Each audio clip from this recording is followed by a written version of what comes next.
Getachew Reda afhayeenkii TPLF dhinaca kalena uu soo gaadhay dhaawac halis ah oo uusan ka kacaynin. kulan wacan oo wanaagsan qaarta wada nagala socota ay meel walba joogtaan iyo walba aad noo maqlaysaan ku soo dhawaada xogihii ugu dambeeyay ee Itoobiya qodobada wararkeena ugu darroona waxaa kamid ah dagaal lagu halaagsamay oo ka socda xuduudda u dhaxaysa deegaanka Tigreega iyo Canfarta. ciidamada dalka Eritrea oo wada duulaankii ugu adkaa ay ku qabsanayaan magaalooyinka waaweyn ee deegaanka Tigreega oo ay kamid tahay magaalada Shire, Shareere iyo Aksum iyo Adagreed. afhayeenka TPLF Getachew Reda oo faraciidood kaga baxsaday ciidamada dalka Eritrea halka warbaahinta qaarkeedna ay sheegayaan in la dhaawacay. dhinaca kalena dagaal xoogan ayaa ka socda deegaanka Axmaarada iyadoo caasimada deegaanka Axmaarada ee Bahardar ay dhexdeeda ka bilaabatay laguna laayay halkaasi saraakiil sarsare oo ka mid yahay sargaalkii ugu sareeyay ciidamada booliska ee deegaanka Axmaarada halka shalaytana la sheegay in gabi ahaanba gacanta lagu dhigay sargaalkii ugu sareeyay jabhadda Fano oo u dhaqaaqday xorriyadda deegaanka Axmaarada. war-saxaafadeed ay soo saareen maamulka deegaanka Canfarta ayay ku sheegeen in ka badan 100,000 oo qof inay ka soo barakaceen xuduudda ay dagaaladu ka socdaan ee deegaanka Canfarta. deegaanka Canfartana waxay ku baaqayaan in deegaanadooda ay ka baxaan ciidamada Eritrea oo ku sugan xuduudda deegaanka Tigreega iyo Canfarta u dhaxaysa iyadoo cunno yaraan iyo sidoo kale xaalad aad u adag ay soo wajahday shacabka deegaanka Canfarta. waxaan gabi ahaanba warkeena ku eegi doonaa xogihii ugu dambeeyay dalka Itoobiya waxaana istuuriyahay gula sugan saaxiibkay daacad oo isha ku hayay xaaladihii ugu dambeeyay ee dalkaasi dacdo soo aad baad u mahadsantahay Santiago. haddii aynu ku bilowno dagaal xoogan oo afar jaha ay ciidamada Eritrea iyo ciidamada militariga dalka Itoobiya iskarabsanay ay ku qaadeen deegaanka Tigreega waxaana la sheegay dagaalkii ugu adka abid inuu laba goobood uu ka socdo deegaanka Canfarta xuduudda ay leeyihiin Tigreega iyo sidoo kale magaalooyinka waaweyn ee dhaca Tigreega dhaca dhinaca xadka dalka Eritrea bal maxaa ugu dambeeyay Santiago aad baad u mahadsantahay saaxiibada hawada nagala socodana waan salaamaynaa dhammaantood duulaankii ugu xumaa ee waayahanba soo mara deegaanka Tigreega ayay soo qaadeen ciidamada dalka Eritrea kumanaan shacab ayaana ku barakacay inta badan xuduudaha deegaanka Canfarta iyo gobolka Tigreega. ciidanka dalka Eritrea waxay dib ugu yeedheen ciidamadii kaydka ahaa waxayna qorahayaan dhalinyaro badan oo loo dirahayo jiida hore ee dagaalka waxay isku dayayaan in ay qabsadaan magaalooyinka Aksum, Adagreed, Shire, Shareero si ay u galaan magaalada Maqale sida ay xaqiijinayaan ila diblomaasiyadeed oo si weyn oo la socdo xaaladda dagaal ee dalka Itoobiya balse ciidamada Tigreega ayaa kala hortagay iska caabin adag iyagoo sheegay in ay sameynayaan horumar dagaal oo ay ku jabiyeen ciidamada Tigreega. xaaladda dadka rayidka ah waa mid aad u daran dagaaladana waxay mashaqeeyeen inta badan kaabayaashii dhaqaalaha ee gobolka Tigreega laga soo bilaabo 4 August markii uu dagaalku dib u bilowday xaaladda bilaadantinimo ee Tigreega waxay ka sii dareysay maalinta ka dambaysa ciidamada sida gaarka u tababaran ee Amxaarada iyo maleeshiyaadka Fano ayaa sidoo kale qayb ka ah duulaanka ka dhanka ah dagaalyahanada Tigreega ee la doonayo in lagu burburiyo aagaasi. sidoo kale Santiago dagaal xoogan ayaa ka socdo xuduudda u dhaxaysa deegaanka Canfarta iyo sidoo kale gobolka Tigreega taasoo ay qaadeen ciidamada Eritreanka ah iyo sidoo kale ciidamada militariga Itoobiya oo kaashanaya ciidamada liyu booliska ee dowlad deegaanka Canfarta waxaana la sheegayaa dagaalka iskaga hor imaadeen labada dhinac in ay waxa weeye wax ay awood iyo tabar iyo taag bahayeen inay isku adeegsadeen ilaa iyo haddana ciidamada Eritreanka iyo kuwa Itoobiya aagaasi duulaanka ku soo qaaday in aysan wax horumar ah ka samaynin dagaalka ay kula jiraan maadaama TPLF ay ku baraarugsanayd in ciidamadaasi ay halkaasi ku soo duuleen dhinaca kalena ay waxa weeye duulaankaasi ay ka warhayeen taas ayaana la sheegay in TPLF ay u furtay irid ah in ay si weyn uga hortagaan ciidamadaasi.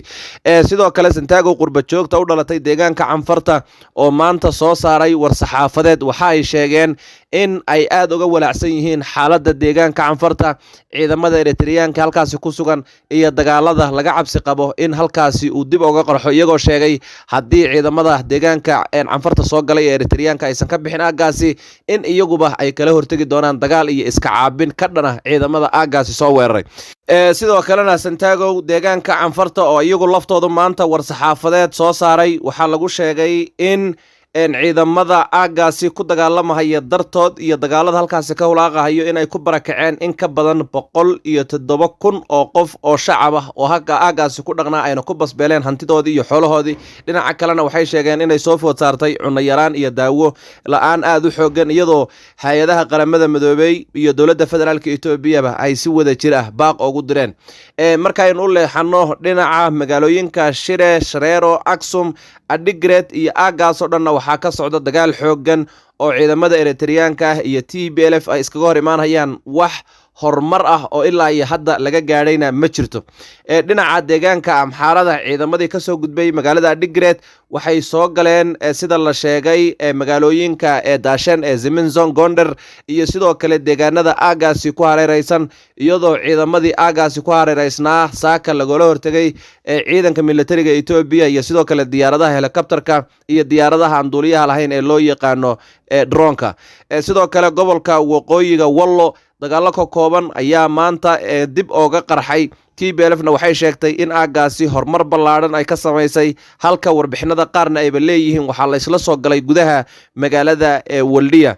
sidoo kale deegaanka Humayra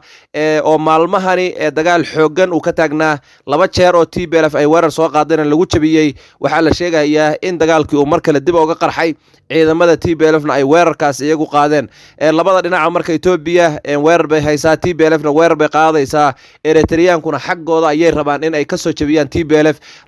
saddexdan dhinac waxa weeye labana isku dhinac tahay Ethiopia, Eritrea iyo TPLF oo dhinac gaar ah. waxaad moodaa inay mar walba isku dayahayaan sidii qolo walba ay qolada kale u jabin lahayd, maadaama fursadaha ay haystaan hadda ay aad u kooban tahay oo TPLFna uu gaabis ka yahay shidaalkii iyo sidoo kale cunadii iyo waxyaabihii aas-aasiga ah ee dagaalkan ay ku geli lahaayeen. dhinaca kalena shacabka Tigreega lagu abaabuli lahaa. dowladda Ethiopia iyo Eritreana ay la kulmayaan cadaadis xoogan oo kaga imaanaya beesha caalamka, ayna u dambeysay dowladda Jarmalka oo maanta sheegtay inay si weyn uga walaacsan tahay xaaladda dagaal ee aagaasi ka jirta iyo sidoo kale dagaalada ciidamadu ay hayaan. sargaal sare oo lagu magacaabo Maxamed oo maanta u hadlay ciidamada militariga Ethiopia waxa uu sheegay in asagana ay si weyn uga walaacsan yihiin dagaalkan sii daba dheeraaday ee u dhexeeya ciidamada militariga Ethiopia TPLF. waxa uu intaasi ku daray in ay kala saari lahayihiin ilaa iyo hadda shacabka Tigreega iyo sidoo kale fallaagada TPLF ee ku dhex gabanayso gudaha gobolka Tigreega, isagoo sheegay in ciidamadoodu ay guul weyn ka soo hoyiyeen furimaha dagaalka. dhinaca kalena ciidanka Ethiopia yihiin kuwa geesiyaal oo diyaar u ah in Ethiopia ay ka difaacaan wax kasta oo khalkhal gelinaya, dhinaca kalena burbur u horseedahay. balse waxa uu sheegay in TPLF xaggooda ciidamadii militariga Ethiopia caruurtii yararka ahayd iyo sidoo kale cid kasta ay dabka kusoo gurayaan, isagoo baaq u diray shacabka Tigreega, sheegayna inay ka fogaadaan meelaha ay ku sugan yihiin fallaagada TPLF. taana uu ku daray in macnaheedu yahay inaysan doonaynin in xasuuqyo ay ka geystaan aagaas, iyadoo aad og tahay shalay in ay warbixin ka soo baxday hay-adaha qaramada midoobey lagu sheegay in xasuuq ba-an ay geysteen ciidamada militariga Ethiopia, maleeshiyaadka Amxaarada, Fano iyo sidoo kale ciidanka dalka Eritrea. dhanka kalena dowladda Ethiopia arrintaasi ay beenisay oo ay ku sheegtay inuu yahay war hal dhinac ka raran. dhinaca kale daacadow dagaalkii maanta ka dhacay magaalada Shire iyo Shareere ee deegaanka Tigreega ama xuduudda u dhaxaysa Tigreega iyo dalka Eritrea, waxaa la sheegay in afayeenka TPLF Getachew Reda uu farad cididood kaga baxsaday ciidamada Eritrea. halka warbaahinada qaarkoodna ay sheegayaan inuu ku dhaawacmay dagaalkaasi. maxaa ka jira wararka ka soo baxaya halkaasi iyo afayeenka see wax u soo gaaray? Santiago aad baad u mahadsan tahay. inkastoo ay yar tahay in la helo xogta rasmiga ah ee dagaalada ka socda waqooyiga dalka Ethiopia iyo sidoo kale dhaawacyada, dhimashada iyo qabsashada saraakiisha ciidamada, ima in ay soo bandhigaan dhinacyada isku haya mooyaane, qoomiyadda Amxaarada activistayaashooda iyo sidoo kale warbaahintooda ayaa maanta si weyn u werinhaya in uu fara cididood ku baxsaday Getachew Reda afayeenkii TPLF. dhinaca kalena uu soo gaadhay dhaawac halisa oo uusan ka kacaynin. warkaasi waxaa un keliya hal dhinac weeye oo waxaa sheegayo warbaahinta qoomiyadda Amxaarada. wuxuu noqon karaa mid been iyo kutirikuteen iyo siyaasadayn ah. waxa uu sidoo kale noqon karaa war rasmi oo xaqiiqo ah. dhinaca TPLF wax wara kama soo bixin, dowladda Ethiopia arrintaasi ma aysan cadaynin, Eritreana warkeedaba iska daa, laakiin Amxaarada ayaa arrintani si weyn u wadwada oo ku soo celcelinaysa. marka Santiago mana beenin karo, mana rumayn karo ilaa in uu war ka soo baxo dhinaca TPLF, dhinaca dowladda iyo dhinaca Eritreanka mooyaane. waagag dhinaca kale magaalada Bahardaar xaalad adag ayaa ka taagan baa la yidhi shalay waxaa la qabtay horjoogihii ugu sareeyay jabhadda Faano oo u dhaqaaqda xaaladda shacabka deegaanka Axmaarada dhinaca kale maanta waxaa la dilay taliyihii guud ee ciidamada booliska ee deegaanka Axmaarada oo lagu dhex dilay waliba magaalada caasimadda ee deegaanka Axmaarada ee Bahardaar bal maxay tahay dagaalkan ka dhex bilowday caasimadda deegaanka Axmaarada santago sidaad og tahayba dilkan keliya kuma eka taliyahan la dilay iyo sidoo kale qabsashada zaman Kasai oo ahaa madaxii maleeshiyaadka ama jamhadda Faano waxaad ogeydba magaalada Shawarobid in isbuucii hore la dilay maayarkeedii sida kalena saraakiil sarsare oo kamid ah ciidamada Amxaarada lagu dilahayay gobolada kala duwan ee deegaanka Amxaarada dhinaca kalena ay Faanada lafteedu soo saareysay in militariga Ethiopia ay dhabarjabin ku hayaan maleeshiyaadka ee Faano kadib markii laga shakiyay in qaybo kamid ah ay xiriir la leeyihiin falaagada TPLF sidoo kale Santiago TPLF tu warbixinada ay soo saareysay maalmihii u dambeeyay wuxuu ahaa kuwo beerlaxawsi iyo sidoo kale soo dhaweysasho iyo in aysan dagaal la gelin maleeshiyaadka Faano iyo ciidamada liyu booliska dowlad deegaanka Amxaarada waxayna sheegayeen in shacabka Amxaarada iyo shacabka Tigreegu ay yihiin kuwo wada dhashay walaalo ah isku jinsi ah dhinaca kalena isku deegaan iyo isku dal ka soo jeedo muhiimna aysan ahayn in xilligani ay dagaal iskaga hor yimaadaan ee loo baahan yahay in nidaamka Abiy Ahmed ay meesha ka wada tuuraan iyadoo maalmahaas ay arintaasi socotay shalay ciidamada booliska iyo federal booliska iyo militariga iskaashanhayo qabalaha saddexaad ee magaalada Bahardaar waxay ka qabteen Sameyn Kasai oo ahaa madaxii maleeshiyaadka Faano isla xalayna waxaa magaalada Bahardaar gudaheeda lagu dilay Santiago mid kamid ah saraakiisha ugu sarsareysa ciidamada booliska ee deegaanka Amxaarada oo lagu magacaabo Agwaaye waxaana la sheegay in dilkiisa ay ka dambeeyeen koox dabley ah oo hubaysan kuwaas oo haybtooda aan la aqoonin kadibna markii ay dileen goobtii way iskaga baxsadeen ilaa iyo haddana dowladda federal booliska militariga ciidamada liyu booliska maleeshiyaadka Faano ma aysan sheegin sababta ka dambeysay dilka taliyahaas cidda dishay iyo sababta keentay in ay ka baxsadaan magaalada Bahardaar mugdi weyn iyo kala shaki ayayna ku dhex abuurtay qoomiyadda Amxaarada dhexdeeda qoomiyadda Amxaarada iyo dowladda federaalka Ethiopia waxaana waxa weeye maanta si weyn la isula dhexmarayaa in TPLF dilalkan qorshaysan ay lug ku leedahay oo waxaad moodaa warkaas inuu dhinaca dowladda ka imaanayo halka dhinaca maleeshiyaadka Faano iyo ciidamada liyu booliska Amxaarada iyo shacabka Amxaaradana uu warka ka soo baxaya yahay in dowladdu iyadu ay ka dambeysay dilkan marka waxa weeye labada dhinacba waa la isku eedeynaya oo dhinaca qolana waxay leeyihiin TPLF hadishay qolana waxay leeyihiin waxa dishay dowladda federaalka qolo kale waxay ku doodaysaa in Faano ay ka dambeysay dilka sargaalkan si ay u sii huriyaan xaaladda ka taagan deegaanka Amxaarada dhinaca kalena xalay waxa soo baxay warbixino sheegaya inuu iska horimaad u dhaxeeyo ciidanka federal booliska iyo militariga Ethiopia iyo sidoo kale maleeshiyaadka Faano ayna diideen in magaalada Bahardaar laga soo qaado Sameyn Kasai oo loo soo qaado magaalada Addis Ababa si halkaasi maxkamad loogu saaro marka Santiago dilalkan qorshaysan ee inta badan ka dhacaya deegaanka Amxaarada waxaad moodaa kuwa la qorsheeyay waqti la geliyay si weyn looga soo shaqeeyay inay yihiin balse ilaa iyo hadda ma cadda sababta ka dambaysa arrintaas iyo wuxuu ku yimaaday